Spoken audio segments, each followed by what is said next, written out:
It's like movies are funny to me. I'm a huge movie fan. Do you guys remember? I've said this before. Remember Movie Pass? I've told you this before. Movie Pass, I would buy it. I'd just go work out of movie theaters because you get unlimited movies. I did that for a while. And then one of my first jobs. Do you guys remember Hollywood Video? Does anybody remember Hollywood Video?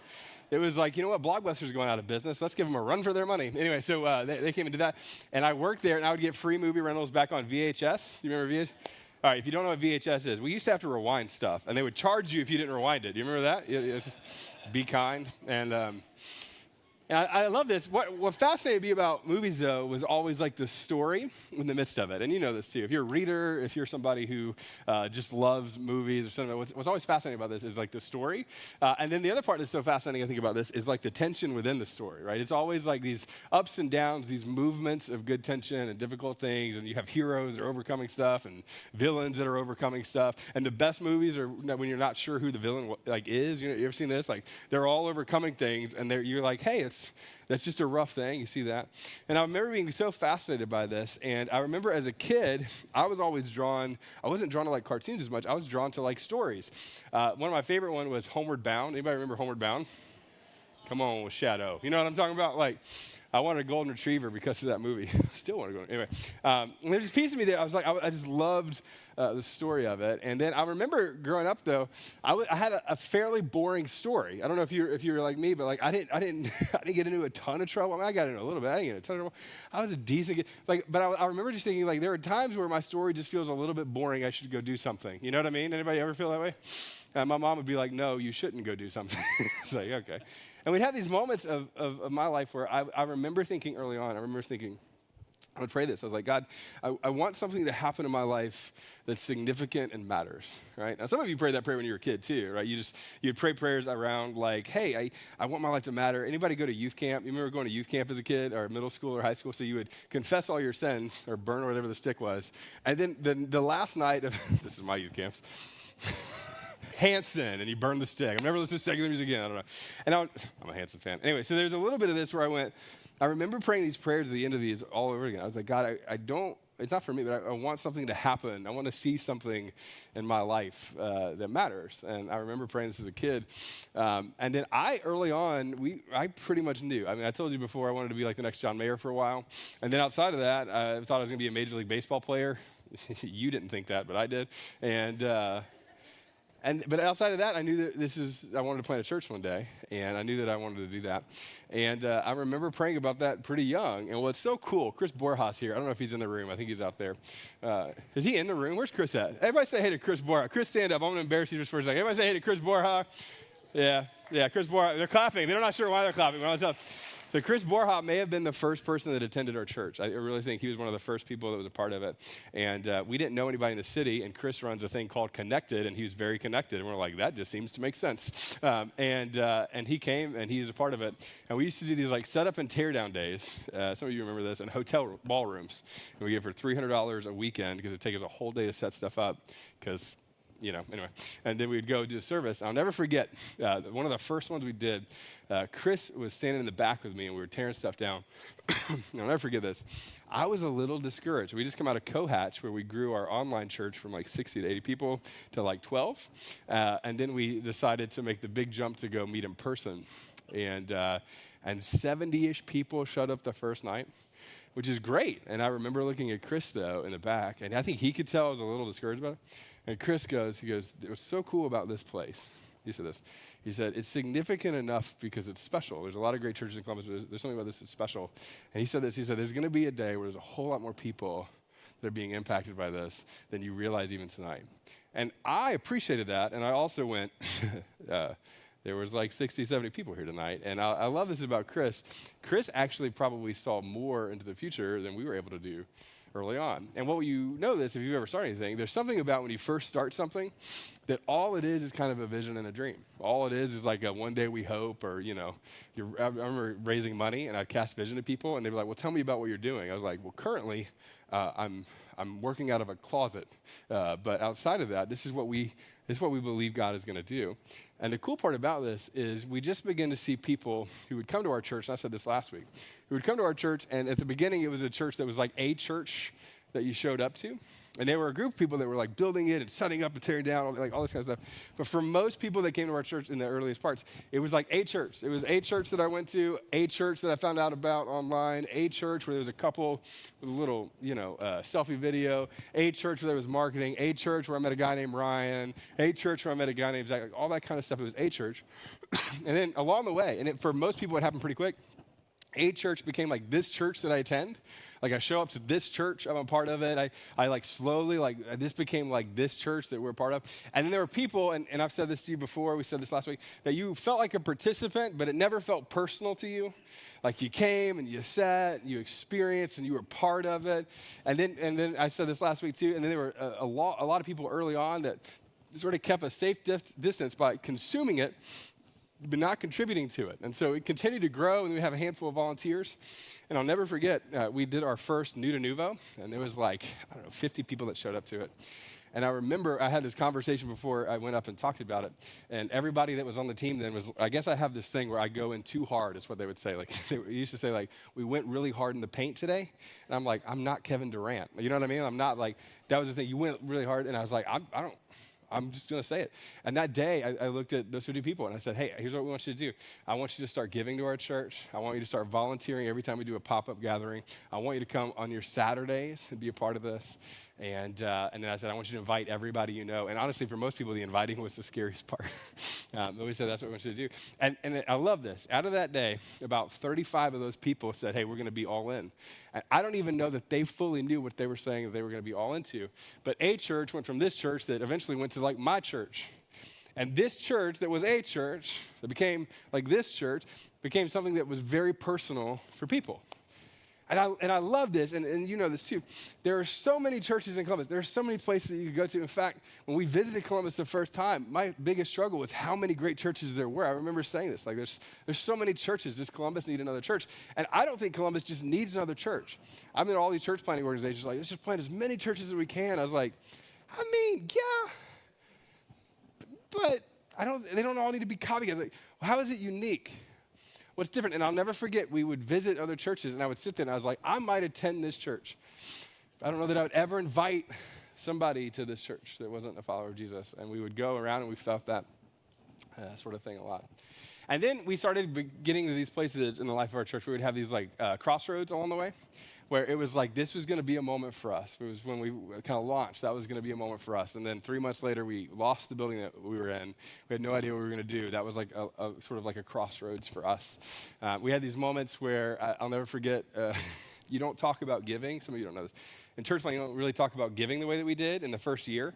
And we were 3.5 months old, and I came back from a trip on a plane, and I wrote down all these things that I felt like we needed to say around giving and challenging people to give to our church. And it's kind of wild. I think at the time we were giving about $3,000 to our church when we launched, like internally. And we said, hey, we're actually going to challenge you to really dive in and give. And here's the challenge. It was really fun. When I look back on it, I said this. I said, I want to challenge you to give because I don't know where we're going yet. And I don't know what the building is going to be next. And I don't know what it's going to look like, but we believe in what's going to happen here. We're going to ask you to give in faith before we know what's coming. And then you did. We went from, just so you know, we went from about $3,000 a month to about $12,000 a month overnight, which helped us be able to move into this space, be able to pay for these things. We raised a little over $120,000 in the course of a month beyond that giving to be able to redo this space. And it was like there was this interesting moment where there was like a crossroads. And what happened is, and you know this, there were people that were all in, there were people that were kind of on the fringes, and then there were people who were there for the first time that butt clenched the whole time I talked about money. There's a little bit of that, right? There's all that. But people just, they stepped up and they were part of it. And I think where we're at as a church now is a little bit different than we were then. But I think the principle of it and the heart behind it is really the exact same place that we've always been, and I think we'll continue to be in. And I said this last week, and we're going to jump into the text in a second, but I said this.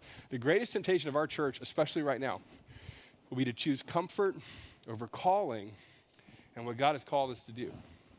And I'll never forget, this was like when we were in the Zoom days, this was true. This is true of us now, and there's like 200-ish people packed into this room. That, and like, there are 200 people packed in here. It's packed, and there's a bunch of people outside waiting right now. And there's all of this sort of thing where it's like we get to these crossroads, and what happens at these crossroads, I'll just be real honest, it really falls on people who call this place home to lock arms and decide if we're going to continue to be a church that builds or if we're going to be a church that's comfortable with 200 people in a packed out room where some of you had prom at in La Scala, which is great. But we always get to these moments where it's like, God, we feel like you are moving here and we want to follow you. And so, God, what does that mean? Now, I'm not about to just say, pull out your pocketbooks and give money. So I will say that's not about what's about to come. That's not it. But what I am going to say is if you call Nuvo home, here's where we're going to go for the next few minutes. If you call Nuvo home, one of the things that I'm going to talk about a little bit today is where are you at in terms of being a builder with our church? And if you don't call Nuvo home and you're here and you're visiting and you're hanging out, I'm going to tell you this. What we're going to do for the next few minutes is talk about what I believe so much the local church should be. What the local church is at when we're at our best, when we are moving in the direction that God has called us to move in. So the passage we're going to look at is one of my favorite passages. I've actually had this sitting somewhere on a note card in my life for the last probably 6 or 7 years. And it's written by a guy named Paul. This is an area of the Bible where he's writing to these local churches that he helped sort of launch and send forward. It's a really beautiful thing. If you've never read this part of the New Testament, what Paul does is he interacts with all of these different groups of people that are starting these churches all over the ancient world. He sort of franchises the church all over the ancient world. It becomes this massive thing that just grows and moves forward. And he's writing to a group of people that are both trying to figure out how to live, but at the same time trying to figure out also how to follow this kind of move of what God's Spirit is doing amongst them. And he kind of has this section where he talks about like the power that comes as a person who's a follower of the way or follower of Jesus. And then in the middle of the section, it's almost like he stops to pray. Like, here's my prayer for you. And he talks about what this prayer is. And so I want to read this to you. This is Ephesians chapter 3. Here's what it says. It says, "For this reason," I love his posture, "I kneel before the Father, from whom every family in heaven and on earth derives its name." Which again, I'm going to highlight a few things of this passage. This is always interesting for me. How many of you grew up in a home where you guys prayed fairly consistently? Anybody grew up in a home where you prayed a little bit? Okay? It's great. A lot of us didn't. Even a lot of us who were followers of Jesus didn't do this. Sometimes you might pray, but it was kind of like was it Meet the Parents prayer? Do you remember this? It was like, "Dear God," like something like that. Or we just like, "God, thank you for the food, amen." That's kind of our stock prayer at our home. We do that before dinner. But a lot of people don't grow up in places where people like prayed, And I was lucky that I did. My mom prayed the most when I was dating, but at the same time, like that was kind of her thing. Like I remember this. She had like a space in our home where she would pray, and she didn't just pray. She prayed out loud, and she didn't just pray out loud, but she did what Paul talks about here. She prayed like on her knees against all of these young women that were coming into her life. That's a joke. You and I both know that wasn't true. Like 1 or 2 girls I ever dated. Anyway, so you get, like there's this little thing, but she would pray about this. And I love the image that Paul talks about of this like kneeling posture of full dependence. And we don't live in a culture where we want to be dependent on anything, especially me. Like we don't think about this. And what Paul is about to write about, and even he's about to model, or as he's modeling this, is this like deep, full dependence on God. When we did demographics around this area in our church, I would write down the things that I felt like were the hardest things to overcome. And I remember writing down as like the number one thing is if you plant where we're planting in Columbus in general, this is a stereotypical thing, very few people feel dependent on anything beyond themselves because most of you are good people. And most of you have enough of your life together to be self-dependent. And I'll never forget writing this. Just so you know what I pray for you. I would pray, God, I pray that there would be such a level of tension with the people that attend our church, that they would feel desperate and dependent on you. Because no matter what you've accumulated or succeeded in, no matter what you've done well, at the end of the day, and I've said this a lot over the last month or two, you'll never be who you could have been if you're not fully dependent on Jesus. It doesn't matter, like whatever your number is in your account, however high you climb on the ladder, whatever it is, no matter how great of a dad you are, you'll never be the dad that you could have been if you weren't dependent on Jesus. Like all of these sorts of things. And I love that this posture of kneeling that Paul talks about here is the posture of dependence on God. And so he's talking about, he said, "Look, I kneel before the Father." He goes, "This from whom every family in heaven and on earth derives its name." Then he goes on and he says this, "And I pray that out of his glorious riches, he may strengthen you with power through his Spirit in your inner being so that Christ may dwell in your hearts through faith. Now, this is so fascinating. If you're not a follower of Jesus, you haven't read the Bible, I'll just say it. This feels like almost like Shakespearean poetry. Something, you don't read this and feel anything unless you read this and feel something. It's just so easy to pass over. When Paul says this, though, out of his glorious riches that he may strengthen you with power through his Spirit, what he's talking about here is this overwhelming, and again, Christians, I don't think we talk about this enough, overwhelming power that raised Jesus from the dead that dwells inside of you. That there is this process of purification, this process where God is renovating our hearts and our minds and our lives, and that the Spirit of God resides in you. And in the original language, in the Greek language here, the dwelling part is it's like he makes his home. He doesn't make like a visitor kind of thing. He's not just in and out. He makes his home inside of you so that he will do something through your life and transform the inner workings of you. So he may dwell in your hearts. And I'll just tell you this. Come on, this is just, some of you have been a follower of Jesus for a long time. But the idea that God is moving through your dependence or moving through this renovation of your heart and your mind and your life, come on, we just don't always live that way.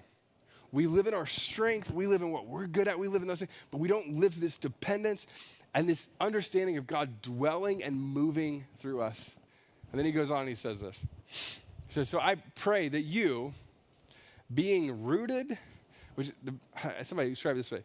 It's almost like if somebody like cemented your feet into cement, which is what you would cement with, I guess. Anyway, like if you were like fastened to it, if you were rooted and stationed, rooted and established in love, that you may have power together with all the Lord's holy people to grasp how wide and how long, how high and how deep is the love of Christ. Now, this power word keeps coming back, and this is the part that probably we're going to harp on the most. I'll tell you, for our church, I pray this all the time. I'll post pictures every once in a while. I'll come in here most Saturdays and like pray over all the seats. I love doing that. Praying for you and your families, that sort of thing. But what I pray the most is that you would see and experience the power of Jesus moving through you, the transcendent nature of it, the part that's a little bit weird, creepy, unexplainable, the parts of your life where you don't understand where it comes from, but there's something that moves through you. Everything else is boring Christianity. Everything else you could get somewhere else at another church. Everything else you could just go and show up and sing a song, hear somebody speak with a Britney Spears mic, and walk out the door, and like, that was so good. I felt good. I learned something I probably could have learned from a TED Talk, but I learned something, and I walked away, and my life is so good. I don't care about any of that crap. What I care about so deeply is that you experience the power of Jesus in your life. Everything else, come on, everything else you could experience in some form or fashion on your own. God did not call you to that. God did not call this church to that. It is this deep dependence on God and this invitation for the power of his Spirit to move. When was the last time, I thought about this week, when was the last time that you cared about something so much that you prayed for more than 2 minutes for it? I love this image. I was talking to somebody this week about it. I was in New York City. I was at a pastor's conference, which was kind of fun. It sounds so boring to most people. We sit around at Chick-fil-A because that's where pastors go to talk about stuff, and you talk about church in Times Square. So you go anywhere you want to in New York City. I'm like, can I get a sweet tea? You know what I mean? Like, that's a little bit of what we do. But we're talking about this, and I'll never forget. There's this section of the Bible that talks about what the Word of God is, or like the Scriptures. And the original word that's used here is really powerful. It's like a wrestling with the text. It's almost like this like, I never wrestled, but you watch two wrestlers in very tight attire, which I don't understand why they just wear some shorts. Anyway, so they're doing this sort of thing, but they're doing this, and I'll never. But it's like hand-to-hand combat. It's a wrestling with it. And I thought as I was reading this again last night, I was like, when was the last time that you cared so much about something, and simultaneously believed that God was the answer for it so much that it wasn't God bless the food. But it was like, if you don't, then it won't. And if you don't, then I don't know. And if you don't show up in this way. And come on, there's a wrestling with the God of the universe that makes it personal. Every other part of this we're talking about, it's good, but you can do. It's the wrestling of this that makes it personal. He goes on and he says this. He says, to know that this love that surpasses knowledge, that you may be, and this is, I think, again, so easy to look over, but filled to the measure, or filled to the completeness of all the fullness of God. And all of this, right, all of this points to something that I think is so beautiful and powerful and easy to miss. And that's this, that the God of the universe dwells in you, and he empowers you, and that he's moving through you. And if you're a person who's a follower of Jesus, the thing with becoming who God has called you to be is the dependence that we have on him to trust that he can move in powerful ways. And then the famous part about this is a section that, again, everybody likes to cite and reference, me too. It's on one of my desks, all this kind of stuff. And he says this. He says, now to him who is able to do immeasurably more than all we ask or imagine, according to his power that is at work within us. To him be the glory in the church and in Christ Jesus throughout all generations, forever and ever. Amen. This first part is the part that I would say, if you're not a follower of Jesus, again, it sounds pretty and it also sounds distant. But for those of you who are, I would say, what I wish that I could do to people is like sit across from you and go, what is the immeasurably more that you are begging God for in your life? What's the immeasurably more that it can't be up to you? Because if it were up to you, it wouldn't be possible. That if it were up to you, then it couldn't be done. What's the part of your life that is so dependent on God to move that if he doesn't move, the vision that he's giving to you would not be possible? And then Paul's writing here in his prayers, it's like, now to you who makes the impossible possible. To you, it gives glory to him. And then you get this beautiful part, and this is the part that I think sticks with me, and you've heard me talk about this before. This idea of the faith being passed on over and over and over and over again to generation after generation after generation. This is always funny. Anybody get bothered by like celebrity preachers? Just anybody else? Like not the preacher itself, but the idea. Like there's just like, oh, okay. There's a little bit of this is so fascinating to me, and it has nothing to do with how big something is or the celebrityness part of it. But I'll just say this: what's so fascinating about this is no matter how famous somebody gets, famous celebrity, Christian, whatever it is, no matter how big something like all this kind of thing, what is fascinating is the end of your life, and you'll live to like 95 to 100, right? Elon Musk will figure that out for all of us, and we're going to live real old. That'll be great. And live on Mars. I don't know. It'll be great. But then you will die, and you will move through your life, and it will end. But the faith that we hold so tightly to does not. That it gets passed on and passed on. And there's this beautiful passage in the Old Testament that talk about all of it's like a breath, and then it comes and it's gone, except for the thread that moves through all of it, which is the power and the working of the Holy Spirit moving through generation after generation after generation, calling people back to God. And that as a church, the end goal for our church isn't just to be a great church. We go build a McDonald's if we want to just go build great things. No, we would build Chick-fil-A. That's what we would build. Anyway, it's not that. But the thread through all of this, notice this, it's not just building something great. It's not even just building something that matters. It's stewarding something that will live beyond you to impact other people in their life. And this is what Paul modeled and he taught. This is what Jesus did. He modeled something and he lived. And then when you look at the people who would carry this on to the next generation after this, it was very ordinary people who would experience something miraculous and powerful. And they passed it on over and over and over again. I put in my notes this way, that God's capacity to give you when it comes to purpose, ability, all these things, is often greater than our capacity to ask. And I'll just tell you, the thing that I just can't quite get away from is how do we inspire you to ask bigger things of God? How do we inspire you to move beyond the 8 to 5 thing that you do, and then you get home? If you're like me, then I got like 2.5 hours with my kids, and then after that, I've got time with my wife, then she falls asleep, and then I've got, well, I just watch The West Wing every night. That's what I do because I'm super cool. Yeah, like I don't know, like, then I get up in the morning, like, but what are you bothered by? What do you pray for that's bigger than you? And then for those of you who are followers of Jesus, and again, I know this isn't awesome, but for those of you who are, do you actually believe that the potential that God has in the world is limitless? Is it actually limitless? That does he have the actual capacity to do something that lives beyond you and that goes beyond you? And then I'll tell you the question, and then we're going to wrap up in just a second. The question is this: what am I asking God for? I don't know how else to say this better. What am I asking God for that transcends my own abilities and is completely dependent on his power? So, I'm going to be really open with you. If you're new to our church, this is like kind of one of those moments where you're like, oh, I didn't know that. That was a lot of information at once. That was great. But I'm going to tell you a little bit about kind of where we are and what I'm excited about and what this is for me, right? You have your own versions of this, but I'll tell you what this is for me and what it is for our church. Most of you know our story. I told you a little bit of it earlier. But in this like season that we're in right now, what's exciting about this season is that we've seen a ton of growth over the last, 4 months or so. We're up almost 45% since January, which is great year over year.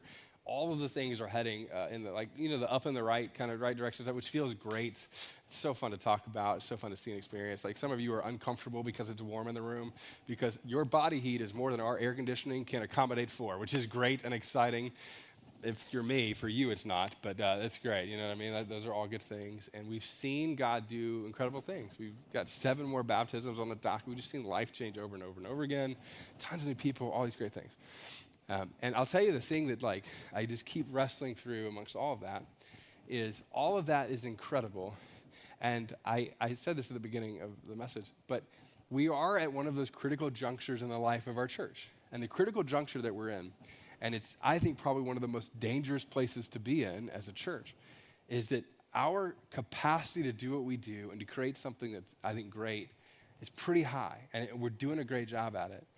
And the temptation every single time is to turn inward and say, this feels really good, and we've gotten there. Transparently, I think I've told you this. I was the last person that was on board with us coming into this building. I didn't want to do it. I held off. I was the reason, like part of the reason. And the reason I didn't want to come here is because I remember saying, as soon as we do, it will feel like we arrived at where we're supposed to be, that we are now a church. We're no longer in a launching mode. Something about getting up at 5 o'clock in the morning and rolling an LED wall that makes you feel like you're launching something, but you're not there yet. You know what I mean? Something about carrying out a diaper that just, I don't know. Like there's a little bit of that. Sorry. I remember when we didn't have a trash can to throw it in, so we'd put it in the back of our car, and then I'd forget about it. And so midway through the week, it was like, what's that? I was like, oh, that's Henry. That's for sure. You know, like there's something about that makes you feel like you're in launch mode. There's an energy to that. And then you come here, and it's so great. And it's like, look at this. And it's so great. And it is great. And it's so great. And I say this all the time. I was like, I would much rather pull up a tent, though, if we didn't lose that thing that made us so preoccupied with building something that mattered. I'll tell you, and I love where we are in the season. The end goal for our church isn't that 200-ish of you show up here and then we did it, you know? It's not that. I'd rather not do this. I'd rather not. There's a lot of great churches, and it's not even about the numbers. For me, it's about, are we so preoccupied for the person that we came here to create this church for? Does it bother you? Does it bother me? Does it bother us that in Columbus, right, like on an average Sunday, the vast majority of people did not wake up in the morning and say, I'm going to attend church? That was like the last thing was on their mind. They're going, why didn't Ohio State win by more points yesterday? There's a little bit of that. You know what I mean? I'm kidding. Like there's a little bit like, what's going on? You just don't feel that. There's a little bit of like, that's the last thing. You look at the stat, we did all these demographic studies. The thing that like would keep me up at night when we were in Michigan is that 26,000 people a year on average become not Christians over the course of that year or walk away from the faith in college. Like the numbers of this are staggering. And I'd say it's not because we don't have enough seats for them. It's not because we don't have enough places. It's because I think a church like ours is needed here. And it's needed here, and you know how you know this? Because you know people who are disconnected from faith. You know people who are like, they're not there. Or they've been hurt by the church and they walked away. Or people who have never attended a church where they could have questions. Or they've never attended a church where they could disagree and still feel like they belong at a place. Or go to a church and go, I just don't know. Or go to a church and say, I do know, and I'm agnostic, but I also like this place. Like, there's not a lot of those places. And I'll tell you, we've worked so hard not to create something that feels comfortable. I love it. So I'll just tell you, I probably shouldn't even tell you this. But we're gonna. So right out here, I love this. You love it. I'll say, have you ever seen the bucket out here? You ever seen this bucket? Yep. We had a conversation. This was a conversation we had. And it was like, we could probably fix that. And we had this conversation in a meeting where it's like, I don't know that we're gonna fix it. I'd rather a bucket be out there to remind you that this place is not comfortable for you. Now, I don't know how to fix that leak either, but that's another thing. But I'd say, I'd rather there be a bucket. And you're like, but it could be. And I'm like, no. Because this isn't where we're going to be in a year, 2 years, 5 years. This isn't it. This is not the arrival part. A building isn't even the arrival part. It's your passion around who's not here yet. It's your predisposition to go, God, I hope that you build something through us as a group of people that not only matters, but that is so preoccupied with the person who's not in the room yet. I'll tell you this. It's so funny. We're disproportionate when it comes to families. I love this. Like, I was at a church of about 2,000 people. They was like, we run 90 kids. I was like, I had like 200 adults or something, and we had like 75 the other week, and all my kids' workers started drinking that week. It was a really weird, I'm just kidding. Not with your kids. I'm just saying, I'm kidding. But like, I went like, and I remember this. I thought like, and again, that's some of their demographics, but I thought to myself, I was like, God has given us this beautiful stewardship with families. It exploded with families, which is amazing. And the question for me is like, are we stewarding the next generation to Jesus? Are we doing a good job of that? I want us to be so good at that. So good at that. I want to create the church. There's the first church that comes to your mind that goes, if I were going to invite somebody that was not a follower of Jesus, where would they go? I hope this is what, I have people tell me this every once in a while, which I love. They're like, look, I can't invite them to our church. And I'm not going to come to your church because I don't like it. But I will invite people to come to your church. Will you just make sure that you're ready? I'm like, is this like a handoff? Is this like what is this? But I'm okay with that. I'm like, I hope that we're the first church that comes to people's mind in Columbus when they think about inviting it. And I hope that we fill this room over and over and over again, not with just Christians, but with people who are Christians and preoccupied with this, and then people who are not followers of Jesus who go, I didn't ever know if I could come to a place and feel safe. That's the end goal. And I'll tell you what I pray for you over and over and over again. I pray that is your goal too. I pray that it bothers you. I pray that whenever you interact with somebody who's not a follower of Jesus, that it's just not like a cute conversation, but it bothers you, that it keeps you up at night. That there's a part of you that it bothers you so much that it causes you to overcome whatever fear you have to have a meaningful conversation with somebody else. I pray that it bothers you. We'll talk about this. I pray that it bothers you that we have the needs that we have to create this place that you go, like, I'm not serving out of obligation. I'm serving because I want to be a person who builds something that lives beyond me because this thing bothers me. We talk about this when it comes to giving. I see this all the time. I grew up in places where we talked about tithing. Anybody grew up with tithing stuff? Anybody? Yeah, great. We'll talk about this in a second. But I'll say that if I gave 10%, that's what God wanted me to do. And what always bothered me about that was like, I remember being like 13 and giving $1 out of my $10 meant nothing. And I'll never forget the first time somebody illuminated what the New Testament actually teaches on this. It goes, it has nothing to, it's not that. It's not a percentage. It's a sacrificial giving. When was the last time you said no to this so that you could say yes to building God's kingdom in a city? This is why I always laugh. I was like, people are like, I give this or I give this. I don't. Woo. Also, it's not about that. It is about, are you sacrificially giving? Are you saying no to this and yes to this to build something beyond you? If it's not sacrificial, come on, you know this. If it's not sacrificial, we're grateful, but that's not the faith step. That's not the faith. The faith step of the New Testament is to say, I am sacrificially giving to be a part of something that will go beyond me.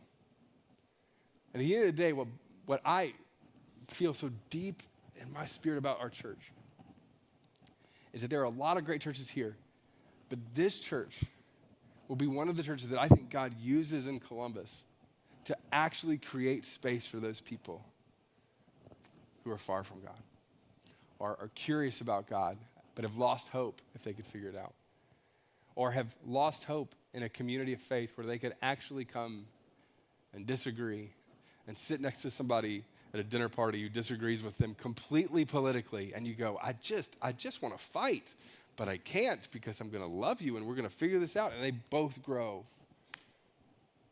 in those places.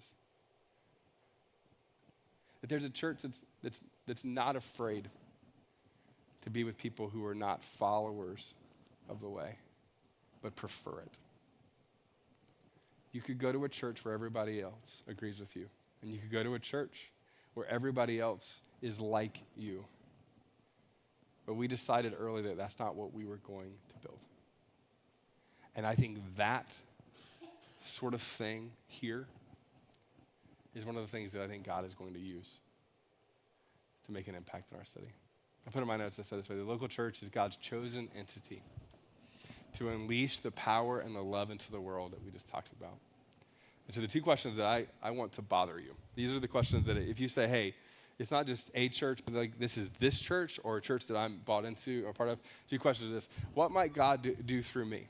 And even if you're not a follower of Jesus or you're curious about faith, I think this is one of those things, like if you're up there kind of prayers, I think it's one of the best up there kind of prayers. Like if you're up there, show me what you might do through me, and then follow what those promptings are. I promise you, if you do that sort of thing, you will experience something so beautiful and so powerful in your life. But then collectively as a church, the question is, what might God do through us as a church? What might he do through us as a church? And then collectively be so dependent on God to do that we move. So I'm going to say a few things, and then this is what I hope that we sort of latch onto as a church of this next season that we're running into. The first thing is this. I talked about this last week. I won't harp on this a lot today because I talked about it so much last week. But that's this. I want everybody in our church to make a plan to invite, and I don't know how to say this. I don't know. This is probably the going hard in the paint stuff. Everybody has an excuse on why you won't. Everybody's a little bit nervous to talk about their faith. And also, if it matters, and you just figure out how to overcome it. I don't know, I wish there was an eloquent way to say this, but there's not. You just do it. And you just do it. You just say this. You talk about the things that you love, right? You talk about the things that you love. I was in New York this week. I was talking to a random person at a little shopping center area, and I was talking about my Jordan 3s because I like 3s. I don't like all Jordans. I like my Jordan 3s. I'm an old man. I was like, I bought this one pair of shoes. That's the ones I like. I'll just keep wearing it. I'm standing there. I'm talking to a random stranger that I don't know in a city that I'm slightly afraid of, and I'm standing there, and I'm talking about shoes, and I go like, it's because I like them. And you know how easy it is to talk about that? So ridiculously easy. And I love them, right? I found a razor the other day that I liked that I told somebody else about. Who cares about that? Like, you know, but I'm like, let me share things I like. Come on, you know this. Some of you have been, you've experienced really powerful things here. I was like, just talk about what you love. Talk about what you love. If you love this place, I'm going to ask you to talk about it. And then just talk about the impact it's had on you. I don't think you have to share your whole life story, but like, here's why it matters and here's why it's been good. And then inviting is so simple. From here, you just say, and then just come and sit with me. And then I've told you this before. We do this all the time. And then if you want to come and invite them, I'll pay for your lunch afterwards. As a church, we just said, that's cheaper than the marketing stuff we're doing. I'll pay for your lunch if you do that. Now, get the good steak. But at the end of the day, like, that's what it is. And I'll tell you, I want you to invite. If you call Nuvo home in this next season, one of the greatest gifts that you could give to this place and to build this place is to be a person who invites. Second one is this, right? I'm going to ask you to make a plan to give. I always love talking about this. This is always fun. It's easy for me. We fundraised our salary for 4 years outside of this. So for me, I just go, when you give here, you're giving to actually build something, right? Like at the end of the day, other churches from across the country have paid our salary for 4 years to be here. When you give, you're giving to build something here. But I'll say this, if you're a follower of Jesus, when it comes to the resources that God has given you, right? God has designed you to be a steward, please don't listen, and we'll talk more about this, of his resources, not yours. Right? If you're a follower of Jesus, the Christian teaching of this is that this is how it works. You're here with your hands open, and God gives you what he gives you, whatever he gives you. He gave you the talents, he gave you the gifting, he gave you all the stuff that he gives you. He gives it to you. And then what the teaching of this is going, okay, from here, what do you want me to do with it? It's not all about me. It's all about what do you want to do with these resources you've given me? And then when he prompts you, then you sacrificially give to what he would have you to give to. And then the New Testament teaching around this, again, everybody gets so wrapped up, and I put it in my notes, I said it this way. Like tithing was never the goal for someone's life. The end goal for you isn't that you just said, I gave 10% away. That's not the end goal. The end goal for you is sacrificial giving. That's the standard of follower of Jesus in the New Testament. So I always laugh. Everybody, I mean, you love that. I wish you could sit in some of these like pastor things I sit in sometimes. Like everybody's like, we push hard towards tithing. I'm like, that's fantastic. But the New Testament was actually more like, here's all of it. We gave all of it away. And they're like, well, we could never say that. I'm like, you probably can't say that. It probably doesn't feel real great. But at the end of the day, the New Testament standard isn't that. It is the sacrificial work of saying, God, you gave me this. Thank you. And what do you want me to do with it? Okay, this is what you want me to do with it. And then you give what you give away. And the beautiful part about this, and then you come back and God goes, here you go. And then he gives you more, and then you give it away. I tell people all the time, at the end of the day, it's not about the dollar amount that you give, but it's about, do you have a plan to unearth that thing in your heart that has a grip on it that says it's all for me. You can get everything else right, but as long as you're doing this, as long as you're doing this, what you're doing is saying, this is mine. And if you're not a follower of Jesus, sure, it's all yours. If you are a follower of Jesus, and this is a great reason not to become a follower of Jesus, Jesus is going, it ain't yours. It was never yours. It's mine. Here you go. And you see this all over the place. When people live with that kind of generosity and that kind of open-handedness, don't miss it. God continues to bless in weird, miraculous ways. And you don't do it to get more. That was all, I used to grow up in that sometimes. Like, if you give away this, God's going to come back and give you more, and you're going to drive this. And I'm like, no, I don't think that's it. I tried it. And then I got a Dodge Caravan. You know what I mean? Like, I don't know. Like, it wasn't that. But I'll tell you this. Now, come on, don't miss this. But you talk to people who live with that kind of generosity, and God does something extraordinary. I'm just going to tell you, some of you attend our church, you're like, this is my church, I'm all in. And I'd say, this is not for me. I don't go like, oh, are they, honestly, I care less beyond your own discipleship, but I also go like, until you go here, it's all yours. What do you want me to do? You'll never experience the kind of faith life that God's calling you to do. So I'm going to ask you to give. If you call this place home, I'm going to ask you to give. Here's what I'm going to ask you to do. Some of you, you're kind of typically in one of three camps, all sort of camps. Some of you give sporadically, like the message was good today. Whew, here you go. You know, there's a little bit of that. Some of you are like, the message wasn't good. I mean, you could have done better. You know, there's a little bit of that. And that's great. I mean, we'll take giving in any way that it comes, for sure. But I laugh going like, giving sporadically is great.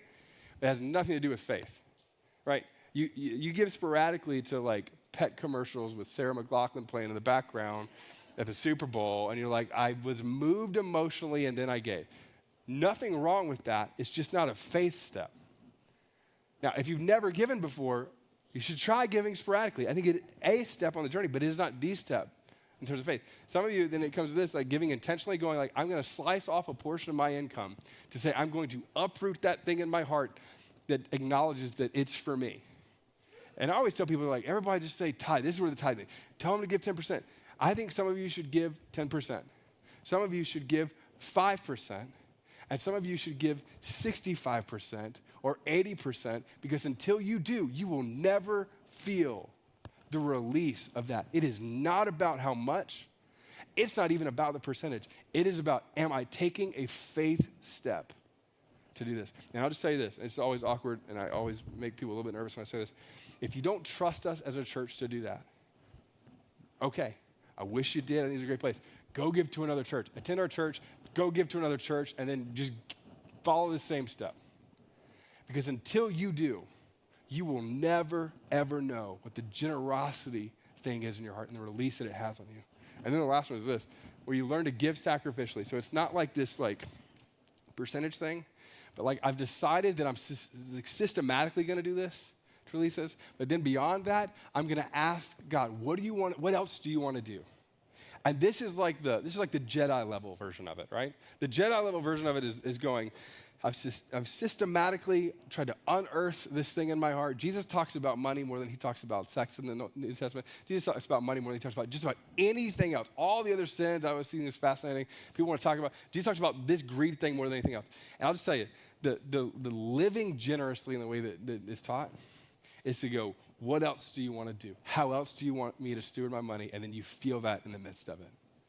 And the last thing is this, right? For us to be the church that I feel like we've been called to be, I think you have to make a plan to serve here. Now, I'll tell you this. What I also know is that a lot of our church is young families, and this is probably the thing that I would go, it is the most difficult thing to ask of a person who has young kids that attend church. I also know this. I think this is hard. But I'll tell you this. Serving is actually one of the most faith-filled steps that you could take and the easiest point for you to make this church your church. When you do that and you connect with people here, you begin to take ownership of something that matters to you.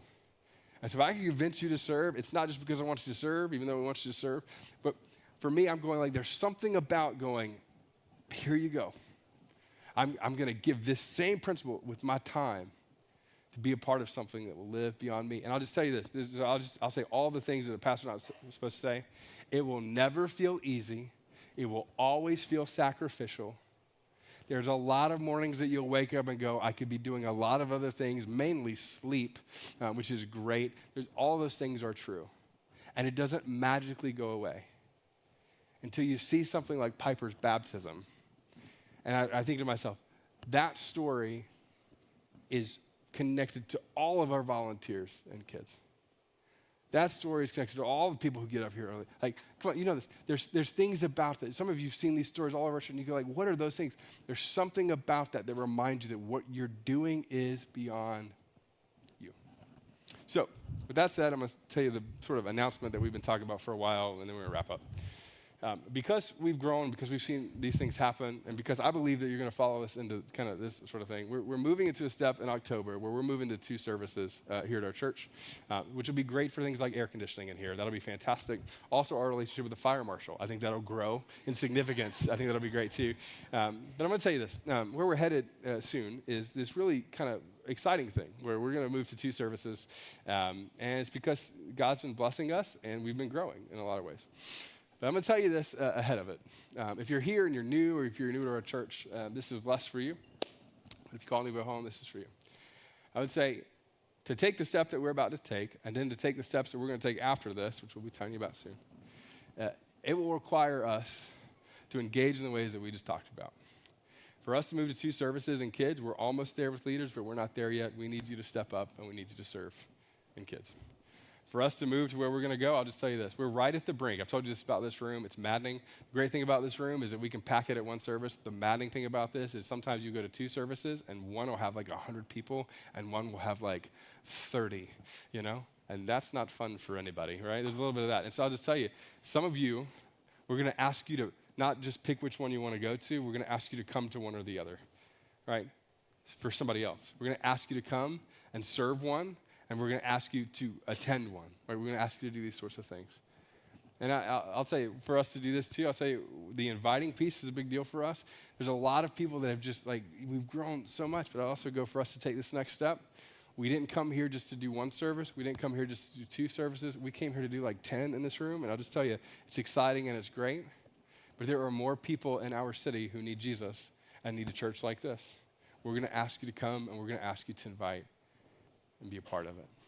So October 15th is when we're going to be heading into 2 services. We want to let you know that so you can start planning, but I'm going to ask you this. I'm going to ask you to go back to that last slide, Grant. For us to move to where we're going, if we can go to the one right before this. What I'm going to ask you to do before we wrap up is I want you to think about this. And so if you would, in front of all of your seats, I think it's like one of those connect card things. If you would, I'd love for you to pull that out real fast. I'm going to tell you what we're going to do in just a second. If you're on the front row, it's underneath your seat. I'm going to tell you where we're headed here in just a second, and then we're going to wrap up. And then we have cake for you. So if you're sitting here and you're like, I'm hot and I'm hungry, we're going to solve one of those here in just a second. That'll be great. I'd love for you to pull out that card for you. And then on the back, here's what I'm going to ask you to do. I'm going to ask you to take the card, and I'm really excited we're doing this with these cards. I'd love for you to just rip the card in half, right? I'm going to ask you to rip the card in half. You're welcome. We're just going to do a little tearing ceremony at church. Yeah, just, if you're not good at tearing, it's going to be really hard for you, but yeah, I am not good. I'm going to ask you to rip it in half. And we do this at our church probably once every 3 to 4 months, right? We're going to ask you to tear it in half. And I'm going to ask you about these 3 things in particular, right? I'm going to ask you about these 3 things in particular. First thing is this. For some of you, you're going like, hey, there's a person that I haven't invited or a couple people that I haven't invited. And what I'm going to ask you to do is I'm just going to ask you to write their first name on half of like the half that you tore off. One of the cards, I'm going to ask you to write their first name. So go ahead and do that. Who's the person like that you haven't invited that you know you should have, that you could have engaged in that way, but you haven't done it? I'm going to ask you to write a name on that card. And then, awkwardly, and I'll tell you why in a second, I'm going to ask you to write that same name on the other card. All right, so you got 2 cards, ripped it in half. You did so good ripping it. I'm going to ask you to write those 2 names, one on each.